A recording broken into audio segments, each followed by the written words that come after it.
मुंबईत होणाऱ्या मराठा मोर्चाविरोधात मुख्यमंत्री फडणवीसांनी कट रचल्याचा मनोज जरांगे यांचा गंभीर आरोप। मराठा आरक्षणासाठी मुंबईत मोर्चा काढण्यावर जरांगे ठाम।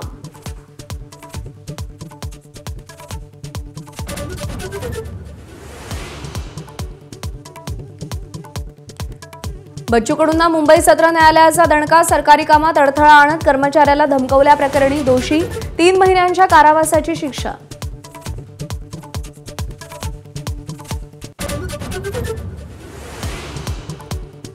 कबूतरखाना बंदी प्रकरणी आज मुंबई उच्च न्यायालयात सुनावणी। हायकोर्टातल्या सुनावणीनंतर जैन समाज पुढची दिशा ठरवणार, तर दुसरीकडे मराठी एकीकरण समितीचं आंदोलन।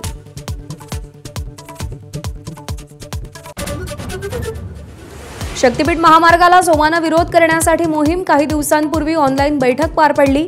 खासदार शाहू महाराज, विनायक राऊत, राजू शेट्टींची बैठकीला उपस्थिती। माजी क्रिकेटपटू सुरेश रैना अडचणीत। बेटिंग ॲप प्रकरणात ईडीकडून समन्स। आज चौकशीसाठी दिल्लीतील मुख्यालयात बोलावलं। गणेशोत्सवाच्या पार्श्वभूमीवर मुख्यमंत्री फडणवीसांच्या अध्यक्षतेखाली आज सह्याद्री अतिथीगृहावर बैठक। गणेशोत्सवाची तयारी, प्रशासनाकडून केल्या जाणाऱ्या उपाययोजनांवरती चर्चा होणार।